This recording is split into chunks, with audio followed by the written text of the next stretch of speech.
विशेषण जो है वह उपवाक्यों से जुड़ा होता है, यानी कि इसमें हर हाल में, अब जब परिभाषा ही कह रही है कि यह क्रिया विशेषण उपवाक्यों से जुड़ा होता है, इसका मतलब कि एक वाक्य में एक से ज्यादा उपवाक्य होंगे। स्थान को बताने के दो तरीके हैं, एक वो दिशा को बताएगा, जाहिर सी बात है पूरब, अगर मैं कहूं वह मेरे पूरब बैठा है, पूरब बैठा है, तो स्थान को बता रहा हूं कि नहीं बता रहा हूं? पूरब बैठा है तो उसके बैठने की विशेषता क्या है? किसी स्थान को बताया जा रहा है, लेकिन स्थान में कौन सा स्थान? तो दिशा बताई जा रही है, दिशा बताई जा रही है। लेकिन उसकी स्थिति को बताइए, तो स्थिति को बताने के लिए यहां बैठा है, वहां बैठा है। जय हिंद दोस्तों, कैसे हैं आप?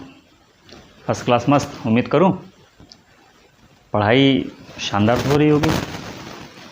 आपसे मैंने वादा किया था कि क्रिया विशेषण, ठीक है, क्रिया विशेषण जरूर लेकर के आऊँगा। और क्रिया विशेषण से हालांकि इसका विशेषण से कोई लेना देना नहीं होता है, लेकिन फिर भी चूंकि आयोग पूछ रहा है तो हमारी भी मजबूरी है पढ़ना, ठीक है।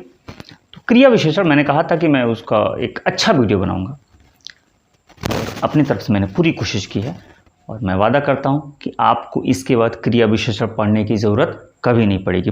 क्रिया विशेषण पूरा डिटेल पढ़ा जाएगा और आसान भाषा में, आसान लैंग्वेज में, ठीक है, अपनी भाषा में, अपनी बोली में, अगर यूं कहा जाए हम लोग ऐसे ही पढ़ा जाएगा, ठीक है। किताबी भाषा छोड़ दीजिए, अपनी बोली अपनी भाषा में अगर हम समझ गए तो किताबी भाषा अपने आप आ जाएगी, ठीक है। तो क्रिया विशेषण, ठीक है। आइए देखा जाए क्रिया विशेषण क्या होता है। अगर हम बात करें क्रिया विशेषण की, तो नाम से ही पता है ना, नाम से ही लिखा हुआ है क्रिया विशेषण। जब क्रिया और विशेषण, तो शुरुआत मैं ये कर रहा हूं कि क्रिया विशेषण होता क्या है, लेकिन अभी आप देखिएगा आगे चल करके इससे कितने आसान और कितने कठिन प्रश्न बन सकते हैं, दोनों के बारे में चर्चा किया जाएगा, आसान से आसान और कठिन से कठिन, ठीक है। क्रिया विशेषण कितने होते हैं, क्रिया विशेषण के रूप कितने होते हैं, रूप के आधार पे, रचना के आधार पे, अर्थ के आधार पे क्रिया विशेषण कितने होते हैं, ठीक है। कैसे कैसे उसको पहचाना जाता है, कैसे बनाया जाता है, मूल क्रिया विशेषण, साधारण क्रिया विशेषण, अनुबंध क्रिया विशेषण, संयोजक क्रिया विशेषण, कालवाचक, ये सब कुछ देखा जाएगा, ठीक है। तो सबसे पहले देखा जाए क्रिया विशेषण होता क्या है। मैं जानता हूं कि आप लोग ये जान रहे होंगे, लेकिन फिर भी ये मेरा धर्म है। तो क्रिया की विशेषता बताने वाले शब्दों को क्रिया विशेषण कहा जाता है। क्रिया की विशेषता बताने वाले शब्दों को क्रिया विशेषण कहा जाता है। जैसे अगर लिखा जाए कि वह चलता है, चलता है, ठीक है। तो वह की विशेषता जो बताएगा तो विशेषण था, ये तो विशेषण हम लोग पढ़ चुके हैं। लेकिन यहां किसकी विशेषता चाहिए? यहां चलने की विशेषता चाहिए। चलता है, हमको वह से कोई लेना देना नहीं है, चलता है तो चलता है कि विशेषता बतानी है। अगर यहां पर ऐसा कोई शब्द हम लिख दें कि जो चलने की विशेषता बताए, वो कैसा चलता है ये बता दे, तो उसे ही कहा जाएगा क्रिया विशेषण, यानी क्रिया है क्रिया की विशेषता। तो अब यहां पर एक शब्द लिख दिया जाए कि वह तेज चलता है, क्या लिख दिया जाए? तेज चलता है। तो ये जो तेज शब्द है, ये वह कोई लड़का होगा, मान लीजिए वह कोई लड़का है, इसका नाम है प्रिंस है। तो ये तेज प्रिंस के लिए नहीं कहा जा रहा, ये चलने के लिए कहा जा रहा है। वह तेज चलता है, वह धीरे धीरे चलता है, वह रुक रुक कर चलता है। तो जो शब्द मैं बोल रहा हूं, इसे ही क्या कहा जाता है? क्रिया विशेषण कहा जाता है, ठीक है। एक और एग्जाम्पल आसान है, इसमें कुछ भी नहीं है। जैसे चलिए वह की जगह पे मैं सीधा सीधा कोई नाम ले रहा हूं। चलिए यहां पे मैं लिख दूं रोहित, एक शब्द है रोहित, ठीक है। अब रोहित पढ़ता है, लिखा है रोहित पढ़ता है। ठीक है, अब रोहित पढ़ता है तो हमें रोहित की विशेषता से नहीं मतलब है, हमें उसके पढ़ने की विशेषता से मतलब है। अब यहां पर हम क्या क्या शब्द प्रयोग कर सकते हैं जो उसके पढ़ने की विशेषता बता दे। तो हम देखिएगा क्या क्या प्रयोग कर सकते हैं। वो हम कह सकते हैं कि रोहित कल से पढ़ता है, कल से पढ़ रहा है, यहां पे क्रिया थोड़ा सुधार दीजिए, कल से पढ़ रहा है, रोज पढ़ता है, शाम को पढ़ता है, कह सकते हैं, इधर पढ़ता है, कह सकते हैं, वहां पढ़ता है, कह सकते हैं, अच्छा पढ़ता है, कह सकते हैं, खराब पढ़ता है, कह सकते हैं, जोर जोर से पढ़ता है, कह सकते हैं, लगातार पढ़ता है, आप कह सकते हैं। तो जितने शब्द मैं बोल रहा हूं ये सारे के सारे शब्द क्या कहलाते हैं? सारे के सारे शब्द क्रिया विशेषण कहलाते हैं। क्यों? क्योंकि ये जो कुछ भी मैंने यहां बोला है सब पढ़ने की विशेषता बताई गई है, वो रोहित की विशेषता नहीं बताई गई है। ठीक है, तो इसे ही कहा जाता है क्रिया विशेषण। इसे ही क्या कहा जाता है? इसे ही कहा जाता है, इन शब्दों को कहा जाता है क्रिया विशेषण। जो क्रिया की विशेषता बताए उसे ही कहा जाता है क्रिया विशेषण। ये तो बड़ी सीधी सी बात हो गई, हम जान गए क्रिया विशेषण किसे कहते हैं। लेकिन बात सिर्फ इतनी सी होती तो क्या बात थी। अब आयोग कैसा प्रश्न बनाता है हमको तो उसके हिसाब से पढ़ना होगा ना। तो देखा जाए, शुरुआत कहीं से किया जाएगा, अंत तो कहीं होना ही होना है। अब सबसे पहला सवाल, क्रिया विशेषण के भेद। क्रिया विशेषण के भेद, तो क्रिया विशेषण के भेद कहा जाए, क्रिया विशेषण कितने प्रकार के होंगे। तो क्रिया विशेषण कितने प्रकार के होंगे यह प्रश्न ही अधूरा है, यह प्रश्न ही अधूरा है। क्रिया विशेषण कितने प्रकार के होते हैं यह कोई प्रश्न नहीं है। क्यों नहीं प्रश्न है? क्रिया विशेषण अलग अलग आधार पर पूछा जाता है कितने प्रकार के होते हैं। जैसे आपके सामने लिखा हुआ है, क्रिया विशेषण अर्थ की दृष्टि से पूछा जाएगा तो आप अर्थ की दृष्टि से बताइएगा, अर्थ की दृष्टि से क्रिया विशेषण कितने प्रकार के होते हैं। बात समझ में आ गई? सिर्फ ये पूछा जाए कि क्रिया विशेषण कितने प्रकार के होते हैं तो फिर यह प्रश्न ही अधूरा है। ठीक है, तो फिर आपका जवाब नहीं आ सकता, सीधी सी बात। तो अर्थ की दृष्टि से पूछा जाएगा क्रिया विशेषण के भेद कितने होते हैं, अभी आगे आता है। फिर प्रयोग की दृष्टि से क्रिया विशेषण कितने प्रकार के होंगे यह पूछा जाएगा आपसे। रूप की दृष्टि से क्रिया विशेषण कितने प्रकार के होंगे यह पूछा जाएगा आपसे। यह प्रश्न हुआ, ये जाके प्रश्न हुआ। सिर्फ ये पूछे क्रिया विशेषण कितने प्रकार के होंगे तो यह प्रश्न नहीं हुआ, ये अधूरा है। बात समझ में आ गई? सबसे ज्यादा जो प्रश्न आपके सामने आएगा वो अर्थ की दृष्टि से आएगा। सबसे ज्यादा प्रश्न जो आयोग में पूछा जाता है वो अर्थ की दृष्टि से पूछा जाता है। इन दोनों से प्रश्न शायद ही कभी बनता है, शायद ही कभी बनता है, शायद ही कभी बनता है। ठीक है, सबसे ज्यादा जो है फोकस करना है वो अर्थ की दृष्टि से क्रिया विशेषण के भेद। और जो कोई पूछ देता है कि क्रिया विशेषण कितने प्रकार के, यानी कि जो अधूरा प्रश्न पूछता है तो सबके दिमाग में वही अर्थ वाली बात होती है और अर्थ वाली बात के ही उठा के लोग कह देते हैं कि कहीं लिखा है 4 प्रकार, कहीं लिखा है 5 प्रकार। ठीक है, अभी आते हैं उस लफड़े पर भी, उस पचड़े में भी कि कैसे कहाँ 4 लिखा है और कहाँ 5 लिखा है, अभी उस पर भी आते हैं। ठीक है, तो देखिए अर्थ के आधार पर, प्रयोग के आधार पर और रूप के आधार पर। लेकिन मैंने कहा सबसे ज्यादा प्रश्न यहां से बनते हैं, यहां से बहुत कम बनते हैं, कभी कभी ही बने हैं। लेकिन जब आज पढ़ रहे हैं तो पढ़ लीजिए, अर्थ के भी आधार पे पढ़ लीजिए, रूप के भी आधार पे पढ़ लीजिए, प्रयोग के भी आधार पे पढ़ लीजिए। पढ़ने में क्या जा रहा है, बड़े ही आसान है, एक लाइन का है सब कुछ। ठीक है, तो सबसे पहले रूप के आधार पे देख लिया जाए, रूप के आधार पे देख लिया जाए। बहुत कम प्रश्न बनता है लेकिन फिर भी देख लिया जाए रूप के आधार पे। ठीक है, रूप के आधार पे, रूप के आधार पे 3 प्रकार, मूल क्रिया विशेषण, यौगिक क्रिया विशेषण और कारण क्रिया विशेषण, या इसी को कहीं कहीं लिखा है स्थानिक क्रिया विशेषण। तो कारण क्रिया विशेषण और स्थानिक क्रिया विशेषण दोनों एक ही नाम है, यानी कि कुल 3 प्रकार के होते हैं रूप के आधार पे। 3 प्रकार, एक मूल क्रिया विशेषण, एक यौगिक क्रिया विशेषण, एक कारण क्रिया विशेषण या स्थानिक क्रिया विशेषण। तो होता क्या, नाम से ये मूल क्रिया विशेषण, यानी कि क्रिया विशेषण के लिए अभी मैं जितने शब्दों का इस्तेमाल कर रहा था अभी कुछ देर पहले, मैंने कहा था रोहित पढ़ता है। अब पढ़ता है, कैसा पढ़ता है? अच्छा पढ़ता है, तेज पढ़ता है, खराब पढ़ता है, रुक रुक कर पढ़ता है, धीरे से पढ़ता है, कल से पढ़ रहा है, परसों से पढ़ रहा है, वहां पढ़ता है। बहुत सारे मैंने शब्द इस्तेमाल किए। अब उसमें करना सिर्फ इतना है, जो क्रिया विशेषण शब्द आप प्रयोग करेंगे वो शब्द मूल शब्द होने चाहिए, जोड़ करके नहीं बनाया गया हो, योग से ना बनाया हो, एक से ज्यादा शब्दों को जोड़ के ना बनाया गया हो, वो मूल शब्द है। सिर्फ इतनी सी बात है। जैसे अगर मैं कहूं, वही एग्जाम्पल मैं ले लूं कि रोहित पढ़ता है, ठीक है, रोहित पढ़ता है। एक वाक्य था रोहित पढ़ता है, ये तो हम लोग बात कर रहे थे ना अभी को।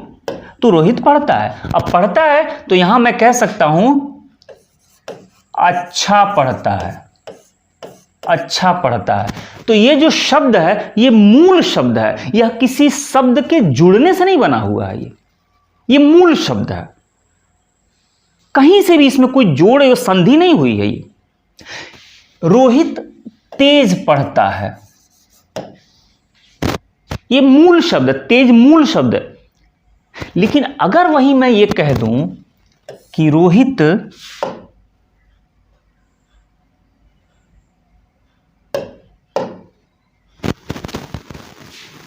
प्रतिदिन पढ़ता है, एक शब्द इस्तेमाल मैंने कर दिया, रोहित प्रतिदिन पढ़ता है। अब प्रतिदिन आप बताइए, दो शब्दों के योग से बना है कि नहीं बना है? एक प्रति और एक दिन, बना है कि नहीं बना है? फिर मैं कह दूं रोहित धीरे धीरे पढ़ता है। इसमें दो शब्द आपको दिख रहे हैं नहीं दिख रहे हैं? दिख रहे हैं ना? कुछ नहीं करना है भाई, एक लाइन की बात थी। जब कोई मूल शब्द दे जो किसी अन्य शब्दों के योग से ना बना हो, दो शब्द उसमें जोड़ करके ना बने हो, तो उसे कहेंगे मूल क्रिया विशेषण।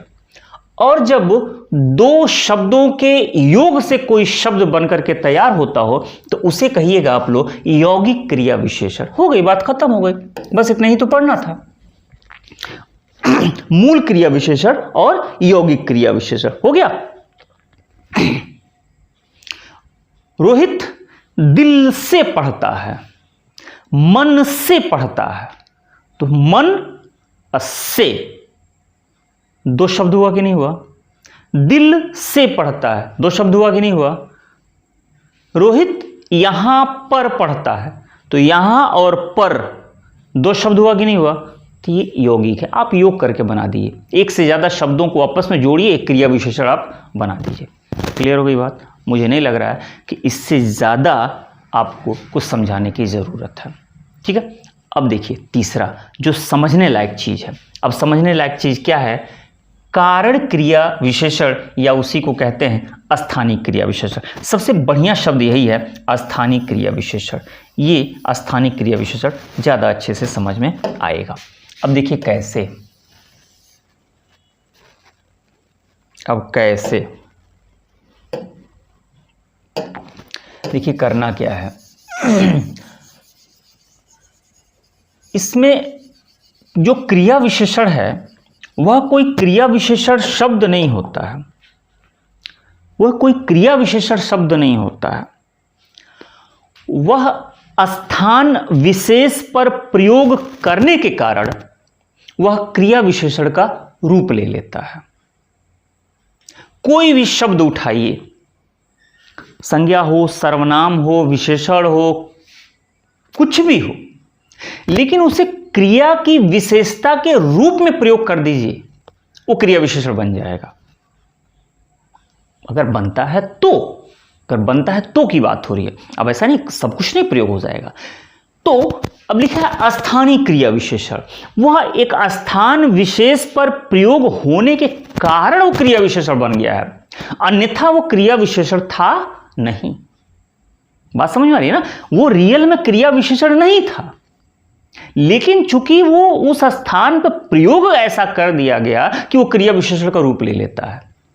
ठीक है, अब एक एग्जाम्पल आपके सामने मैं लिख रहा हूं। अब देखिए वो एग्जाम्पल क्या है। अगर मैं ये कहूं कि दिन भर बैठकर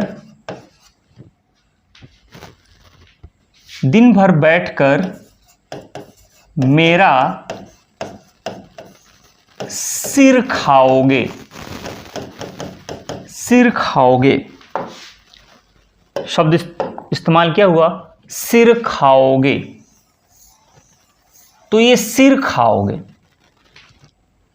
अब ये सिर क्या है, एक संज्ञा था, लेकिन यह क्रिया की विशेषता के रूप में प्रयोग हो गया, तो इसलिए यह क्रिया विशेषण का रूप ले लिया। यह क्रिया विशेषण नहीं था, लेकिन वो एक ऐसे स्थान पर प्रयोग हो गया कि वो क्रिया विशेषण का रूप ले लिया। एक और एग्जाम्पल देखिएगा, एक और एग्जाम्पल। क्या तुम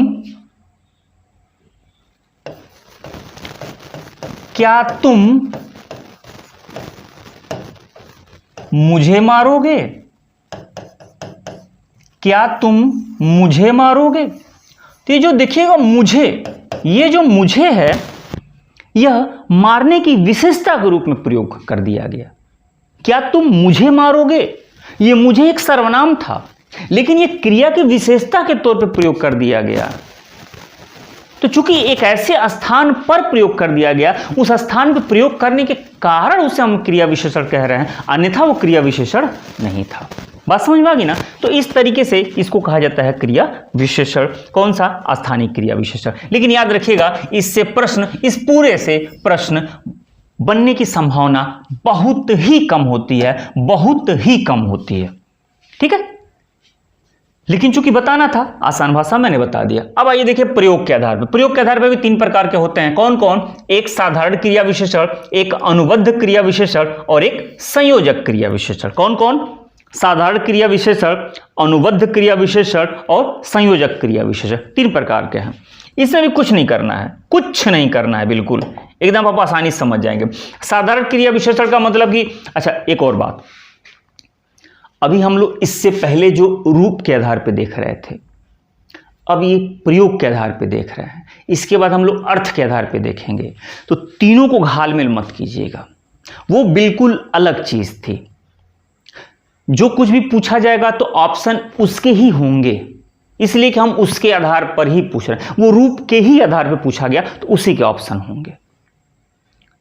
प्रयोग वही किया, अच्छा प्रयोग किया। एक शब्द है अच्छा, अच्छा पढ़ता है। अच्छा प्रयोग के आधार पे कुछ और हो सकता है, रूप के आधार पे कुछ और हो सकता है, अर्थ के आधार पे कुछ और हो सकता है। तो ये बिल्कुल मत दिमाग दौड़ाएगा कि सर आप अच्छा को तो वो बताए थे। एक शब्द में इस्तेमाल कर दूं कि अभी रवि तेज दौड़ता है, तेज दौड़ता है। अब आप कहेंगे कि सर आप तो तेज को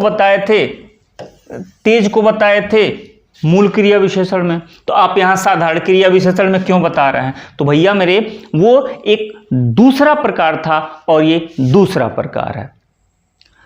हम अभी रूप के आधार पर पढ़ रहे थे तो वो तरीका बताया, अब हम प्रयोग के आधार पर पढ़ेंगे तो ये तरीका देखेंगे। दोनों को आपस में घालमेल मत कीजिएगा, ठीक है? बहुत सारे बच्चे कहते हैं सर आप इसको तो वहां बताए थे, तो वो दूसरी चीज था। बात समझ में आ गई? अब यहां देखा जाए प्रयोग के आधार पर, तो साधारण क्रिया विशेषण कुछ भी कर दीजिए। रवि, एकदम सिंपल सी लाइन, रवि तेज दौड़ता है, तेज पढ़ता है, अच्छा पढ़ता है, प्रतिदिन पढ़ता है, रुक रुक के पढ़ता है। एकदम सिंपल सी साधारण क्रिया विशेषण, उसमें कुछ भी लॉजिक नहीं है, आप आसानी से समझ जाएंगे, आसानी से कर लेंगे। ये साधारण क्रिया विशेषण है। अनुबंध और संयोजक क्रिया विशेषण, ये थोड़ा सा समझना है और थोड़े से समझने की चीज है। अब अनुबद्ध क्रिया विशेषण याद रखिएगा, अनुबद्ध क्रिया विशेषण का मतलब क्या होता है कि जब क्रिया विशेषण अवधारणा के लिए या निश्चितता के लिए, गारंटी के लिए, फिर रिपीट कर रहा हूं, जब क्रिया विशेषण अवधारणा के लिए, निश्चितता के लिए, गारंटी के लिए किसी शब्द के साथ प्रयोग हो, क्रिया विशेषण शब्द प्रयोग होगा लेकिन वह किसी के साथ प्रयोग होगा। अब किसके साथ प्रयोग होगा, अब ध्यान से देखिएगा।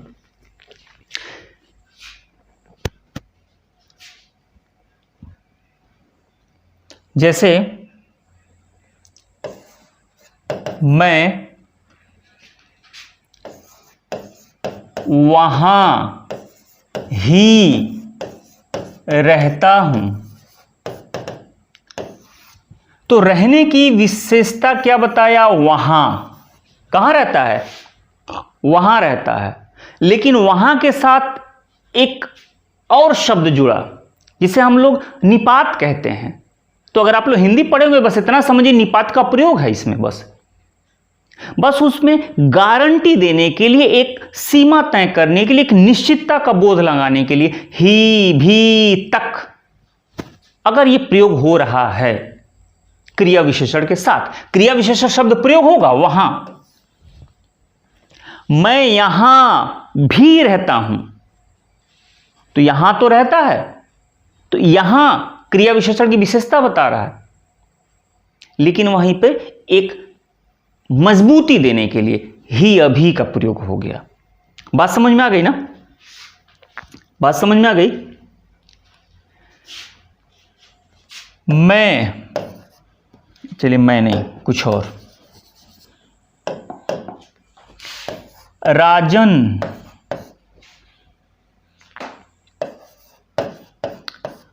कल तक आ जाएगा। राजन आएगा, ठीक है, राजन आएगा कब, कल। राजन आएगा, कब आएगा, कल आएगा। ये विशेषता हो गई, क्रिया विशेषण हो गया, कल। लेकिन उसी में एक शब्द लगा है तक। क्या लगा है, तक। ये जो तक शब्द है, यह इस क्रिया विशेषण के साथ निश्चितता के लिए लगाया गया है, गारंटी के लिए लगाया गया है, एक सीमा तय करने के लिए लगाया गया है। तो यही जहां ही, भी, तक ऐसा लगता है, उसे ही कहा जाता है अनुबद्ध क्रिया विशेषण। उसे ही क्या कहा जाता है, अनुबद्ध क्रिया विशेषण। बात समझ में आ गई, उसे ही अनुबद्ध क्रिया विशेषण। अब अगला है संयोजक क्रिया विशेषण। संयोजक क्रिया विशेषण। अब देखिए संयोजक क्रिया विशेषण में क्या होता है कि क्रिया विशेषण जो है यह उपवाक्यों से जुड़ा होता है। क्रिया विशेषण जो है वह उपवाक्यों से जुड़ा होता है, यानी कि इसमें हर हाल में, अब जब परिभाषा ही कह रही है कि यह क्रिया विशेषण उपवाक्यों से जुड़ा होता है, इसका मतलब कि एक वाक्य में एक से ज्यादा उपवाक्य होंगे। जब परिभाषा ही कह रही है कि उपवाक्यों से जुड़ा होता है, तो इसका मतलब है कि गारंटी है कि उसमें उपवाक्य होगा, तभी तो उपवाक्य से कह रहा है जुड़ने के लिए। तो सीधी सी बात है, इसमें दो उपवाक्य होंगे। अब इसका वो बड़ी आसान भाषा में बता दे रहा हूं कि जब, तब, जो, सो, बस इन्हीं का प्रयोग होता है। यानी कि जब चाहोगे तब आओगे। अब चाहोगे और आओगे की विशेषता क्या है, जब और तब। चाहोगे जब, आओगे तब, तो जब और तब का प्रयोग होता है। जो, सो का प्रयोग होता है, संबंधवाचक सर्वनाम का प्रयोग होता है। तो जहां भी आप संबंधवाचक सर्वनाम का प्रयोग देखेंगे वहां कह देंगे संयोजक क्रिया विशेषण, यानी कि दो उपवाक्यों का आपस में संयोजन होता है। ठीक है, तो जहां भी देखिएगा जो, सो, जैसा, वैसा, जब, तब, ठीक है, तो उसको कह दीजिएगा संयोजक क्रिया विशेषण। क्लियर हो गई बात। यहां से भी प्रश्न आने की संभावना बहुत ही कम होती है। क्या होती है, बहुत ही कम होती है, लेकिन फिर भी बताना जरूरी था, मैंने बता दिया। यहां से प्रश्न आने की संभावना 99% होती है, और यही आपको अच्छे से पढ़ना है, यही आपको अच्छे से पढ़ना है, यहीं से प्रश्न बनते हैं। प्रयोग के आधार पर नहीं, थोड़ा सा यहाँ गलत हो रहा है, ये अर्थ के आधार पर है। ये क्या है, अर्थ के आधार पर। तो ये हो जाएगा अर्थ के आधार पर। चलिए देखिए, अर्थ के आधार पर। अब अर्थ के आधार पर कितने प्रकार के होते हैं, तो अब देखिए एक डिजाइन मैंने तैयार किया है। 4 स्थानवाचक, कालवाचक, परिमाणवाचक और रीतिवाचक, लेकिन एक मैंने छोड़ रखा है। क्यों? क्योंकि जो वैयाकरण लोग हैं, महोदय हैं, उनमें आपस में ही सहमति नहीं है। कुछ लोगों ने 4 बताया है और कुछ लोगों ने 5 बताया है। हरदेव बाहरी साहब 4 बताते हैं, पीएन पांडे साहब 5 बताते हैं। ठीक, अब 5वां मैंने क्यों छोड़ रखा है, लीजिए लिख दे रहा हूं।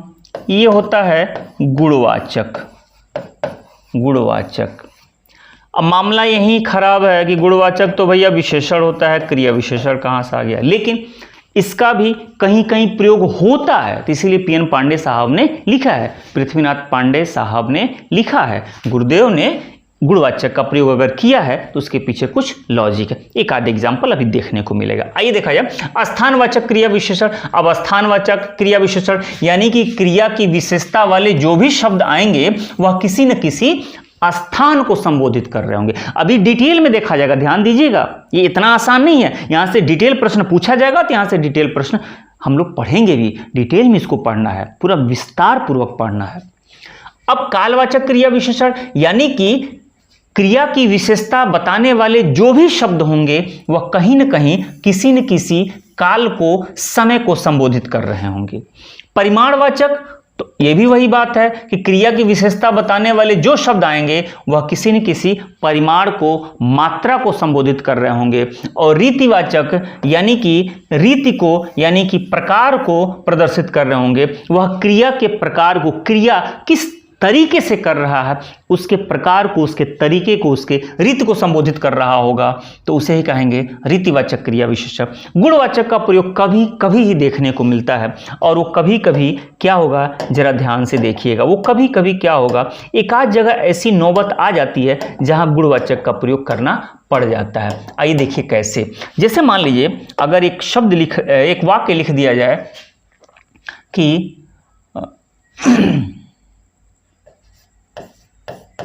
दिनेश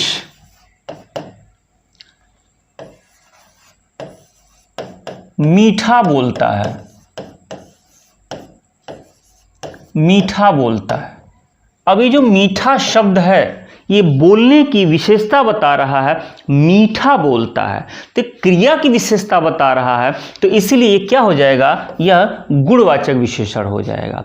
अगर दिनेश के जगह पर हम यहां पे कर दें रजनी, स्त्रीलिंग कर दें रजनी, तो रजनी के साथ भी क्या होगा, रजनी मीठा बोलती है, मीठा बोलती है। ठीक है, तो ये मीठा बोलती है, बात समझ में आ गई ना। तो ये गुणवाचक विशेषण हो जाता है कभी कभी। ठीक, लेकिन ये कभी कभी की बात हो रही है, सब लोग इसको प्रयोग नहीं किए हैं। आइए देखा जाए, एक एक करके देखा जाए। स्थानवाचक क्रिया विशेषण, यहां जितने भी शब्द आपके सामने हैं वह किसी क्रिया के साथ बैठा करके चेक कीजिएगा, और कोई भी शब्द जो क्रिया के साथ फिट नहीं बैठे आप कमेंट करके पूछ लीजिएगा कि सर ये शब्द क्यों और कैसे आया, या ये शब्द तो नहीं बैठ रहा है, फिर आप बताइए तब मैं बताऊंगा। जैसे यहां पर जितने शब्द मैं लिख रखा हूं, जैसे स्थानवाचक क्रिया विशेषण कौन सा है, स्थानवाचक। अब अगर स्थानवाचक क्रिया विशेषण है तो क्रिया की विशेषता बताने वाले जो भी शब्द होंगे वह किसी न किसी स्थान को बता रहे होंगे, और स्थान को बताने के 2 तरीके हैं। एक तरीका यह है कि वो दिशा को बताएगा, और एक तरीका है वह किसी जगह को बताएगा, यानी कि स्थिति को बताएगा। स्थान को बताने के 2 तरीके हैं, एक वो दिशा को बताएगा, जाहिर सी बात है पूरब, अगर मैं कहूं वो मेरे पूरब बैठा है, तो स्थान को बता रहा हूं कि नहीं बता रहा हूं, पूरब बैठा है तो उसके बैठने की विशेषता क्या है, किसी स्थान को बताया जा रहा है, लेकिन स्थान में कौन सा स्थान, तो दिशा बताई जा रही है। लेकिन उसकी स्थिति को बताइए, तो स्थिति को बताने के लिए यहां बैठा है, वहां बैठा है, निकट बैठा है, मेरे साथ बैठा है, भीतर बैठा है, बाहर बैठा है, नीचे बैठा है, ऊपर बैठा है। कोई भी क्रिया शब्द लीजिए और उसके साथ इन शब्दों को बैठा करके देखिए, वह पढ़ता है, बैठा है की जगह पे आप पढ़ता है ले लीजिए, यहां पढ़ता है, वहां पढ़ता है, निकट पढ़ता है, साथ में पढ़ता है, भीतर पढ़ता है, बाहर पढ़ता है, नीचे पढ़ता है, ऊपर पढ़ता है, किसी के साथ भी ले लीजिए। दौड़ता है, खाता है, पीता है, गाता है, रोता है, सोता है, कोई भी क्रिया ले लीजिए और क्रिया के साथ ये स्थानवाचक शब्द लगा करके देखिए बैठ रहा है कि नहीं बैठ रहा है। ये सारे शब्द क्रिया के साथ लगेंगे और ये सारे शब्द किसको संबोधित कर रहे हैं? सब किसी न किसी एक जगह को संबोधित कर रहे हैं, एक स्थिति को संबोधित। यहां बैठा है, ये जगह है, वहां बैठा है, वहां खा रहा है, भीतर खा रहा है, बाहर खा रहा है, ये किसी न किसी एक जगह स्थान को संबोधित कर रहे हैं। क्लियर हो गई बात? उसी तरह से दिशा को दाहिने बाएं, किधर, इधर, उधर, दाएं, ये सब दिशा को संबोधित कर रहे हैं। तो बात समझ में आ गई? ये शब्द बहुत ही आसान होते हैं, पूछा यहीं से सबसे ज्यादा जाता है लेकिन होते आसान है। तो ये सब के सब किसको संबोधित कर रहे हैं? स्थानवाचक। तो स्थानवाचक कितने प्रकार के? 2 प्रकार के। कौन कौन? दिशावाचक और स्थितिवाचक। और दिशावाचक में दिशा को संबोधित करेगा, स्थितिवाचक में स्थिति को यानी कि किसी न किसी जगह को संबोधित करेगा और ये दोनों मिलकर कौन होते हैं? स्थानवाचक होते हैं। अब अगला देखिएगा, कालवाचक। काल का मतलब क्या होता है भाई? टाइम। काल का मतलब क्या होता है? टाइम। अब क्रिया की विशेषता बताने वाले जो भी शब्द होंगे वह आपको टाइम का बोध कराएंगे, समय का बोध कराएंगे। लेकिन समय भी कितने प्रकार से? तो कितने प्रकार से? तो 3 प्रकार से। एक तो समय का बोध कराएगा, समय का बोध कराएगा। तो देखिए, आजकल पढ़ रहा है, आजकल बोलता बहुत है, परसों आया था। किसी भी क्रिया का प्रयोग आप करें, कब आया था, कब आया था, कब, हम टाइम ही तो पूछ रहे हैं, कब आया था। सवेरे उठता है, सवेरे उठता है, तो सवेरे क्या है? एक टाइम है। पहले आया था, बाद में आया था, टाइम ही तो है। कभी आएगा, टाइम ही तो है, कभी आएगा, हम टाइम ही तो बता रहे हैं, सब समय का बोध करा रहे हैं। लेकिन उसी में एक है अवधि बोधक, एक का नाम है अवधि बोधक। अवधि, अवधि यानी कि लंबे टाइम को, ये एक क्षणिक टाइम की बात हो रही है और लंबे टाइम को कहा जाता है अवधि बोधक। अब लंबे टाइम से वही क्रिया अगर लंबे टाइम के लिए हो रही है तो अवधि बोधक। देखिए, लगातार पढ़ता है, दिन भर पढ़ता है, सतत पढ़ता रहता है, निरंतर पढ़ता रहता है, अब तक पढ़ रहा है। एक लंबे समय का बोध जब करा दीजिएगा तो हो जाएगा अवधि बोधक। पौन पुनः बोधक, पौन पुनः बोधक यानी कि रिपीट करने, रिपीट करने, ठीक है। पौन पुनः बोधक बार बार पढ़ रहा है, प्रतिदिन पढ़ रहा है, प्रतिदिन यानी कि दिन दिन दिन दिन दिन दिन कई दिन तो हो गया ना, रिपीट कर रहा है। हर रोज पढ़ रहा है, वही बात है, प्रतिदिन को हर रोज कह देगा। लगातार पढ़ रहा है, ये रिपीट वाले हैं। घड़ी घड़ी पढ़ रहा है, रुक रुक कर पढ़ रहा है। बात समझ में आ गई? तो देखिए, पौन पुनः बोधक है, तो सब ये टाइम का बोध करा रहे हैं। लेकिन टाइम का बोध कराने के 3 तरीके हो गए, एक एग्जैक्ट समय को बताएगा और एक अवधि को बताएगा, एक पौन पुनः बोधक को बताएगा, यानी कि वह बारंबारता को बताता है, बार बार उसमें शब्द का प्रयोग होता है। ठीक है, अब आइए देखा जाए। अब है परिमाणवाचक। अब क्या है? परिमाणवाचक। अब परिमाणवाचक में क्या है? पर्याप्त बोधक, पर्याप्त बोधक, तुलना बोधक, क्रम बोधक, न्यूनता बोधक, आधिक्य बोधक। ठीक है। अब पर्याप्त परिमाण है, देखिएगा मात्रा है, ध्यान से सुनिएगा। परिमाण का मतलब क्या होता है? मात्रा। आप विशेषण में पढ़े होंगे। लेकिन परिमाण में कितने तरीके का? परिमाण पर्याप्त बोधक यानी बस इतना ही खाऊंगा, ठीक है, ये पर्याप्त ही को, बस केवल इतना, काफी हो गया, चाहे रहने दो, ठीक खा लिया, ठीक है, ठीक हो चुका। तो ये पर्याप्त है। पर्याप्त का मतलब जितना मुझे चाहिए था उतना हो गया। तो ऐसे शब्दों का प्रयोग किया जाता है किसी भी क्रिया के साथ। अब तुलनाबोधक, तुलनाबोधक में क्या है, जितना चाहिए उतना ले लो, ठीक है, तो जितना उतना। तुम और खा लो, और दे लो, और पढ़ लो, ठीक है, तो ये तुलनाबोधक हो गया। उससे कम खा रहे हो, उससे अधिक खा रहे हो, ये तुलना कराया जा रहा है, ठीक है। अब देखिए क्रमबोधक, क्रम में शब्द ही है, क्रम से पढ़ना, एक एक करके आना, बारी बारी करके आना, ये क्रमबोधक है। फिर न्यूनता बोधक में देखिएगा, न्यूनता बोधक में किंचित, किंचित का मतलब ये थोड़ा, किंचित मात्र तुम नहीं ले सकते, जरा ले लो, थोड़ा ले लो, कुछ ले लो, ये परिमाण है।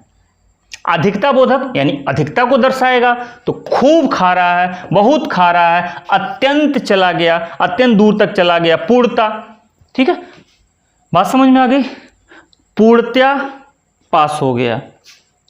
तो ये जो शब्द हैं ये किसको दर्शा रहे हैं, अधिकता को दर्शा रहे हैं। किसको, अधिकता को दर्शा रहे हैं।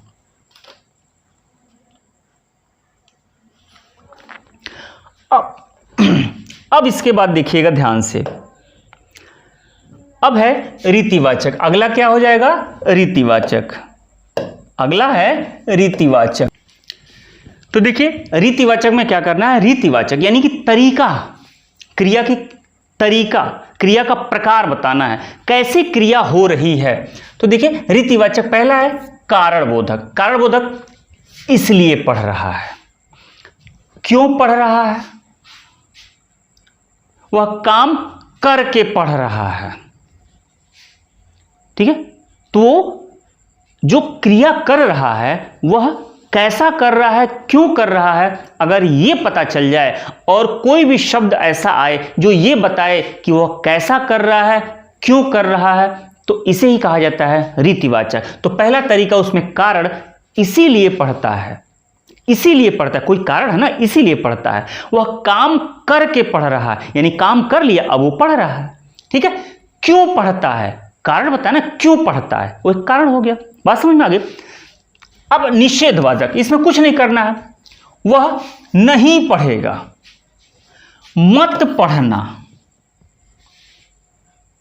पढ़ने की विशेषता बता रहा है, नहीं पढ़ेगा, मत पढ़ना, मत खाना, मत सोना, नहीं जाना, नहीं जाऊंगा, ये जाने, पढ़ने, खाने, पीने के साथ जो विशेषता वाले शब्द हैं वह निषेधात्मक हैं, इसीलिए कहा जाता है निषेधवाचक। अब स्वीकारवाचक, तो सीधी सी बात है, इसे स्वीकार है, हां जाऊंगा, ठीक चला जाऊंगा, ठीक कर देना, अच्छा कर देना, ठीक है, ये क्या हो जाएगा, ये स्वीकार बोधक। अब अगला है प्रकार बोधक। वह अच्छा बोलता है, ठीक है, वो अच्छा बोलता है, धीरे धीरे चलता है, तेज चलता है। अब ये प्रकार बोधक, ये रीतिवाचक का सबसे ज्यादा पूछे जाने वाला प्रश्न है, ये प्रकार बोधक।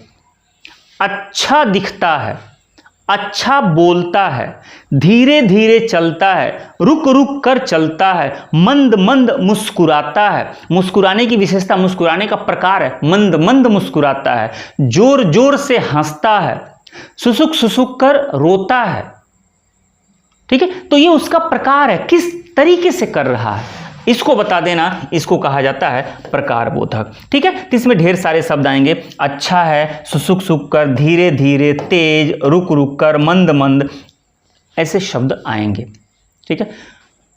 तो उम्मीद करूं कि आपको क्रिया विशेषण आ गया अच्छे से। किसी भी मेरे बताने में अगर कोई परेशानी आपको लग रही हो तो वीडियो को धीरे से पीछे कीजिएगा और वहाँ पे रुक करके समझिएगा, वीडियो को रोक करके समझने की कोशिश कीजिएगा, ठीक है। क्रिया विशेषण बहुत ही आसान होता है, जब नाम सिर्फ आदमी सुनता है कि ये क्रिया विशेषण है, क्या है, कैसे पढ़ना है, तो आसान है, रिवाइज कीजिएगा, प्रैक्टिस कीजिएगा, क्रिया विशेषण आ जाएगा। और 10 प्रश्न आरओ में पूछे जाते हैं विशिष्ट विशेषण के। 10 प्रश्न में आजकल एक ट्रेंड चला हुआ है कि 2 प्रश्न तो आपके क्रिया विशेषण से आ ही जा रहे हैं, तो इसीलिए क्रिया विशेषण को तैयार कीजिएगा, इससे ज़्यादा क्रिया विशेषण नहीं है। ठीक है, तो मन लगा के पढ़ते रहिए, क्योंकि हम लोगों ने जिद ठाना है, किस चीज़ का? जिद कामयाबी की। तो मिलते हैं फिर ऐसे ही एक मज़ेदार वीडियो के साथ। विशेष विशेषण का अभी क्लास बाकी है, अभी बढ़िया बढ़िया प्रश्न आपको रिवाइज कराऊंगा। ठीक है, तब तक पढ़ते रहिए, मिलते हैं, धन्यवाद, बाय बाय।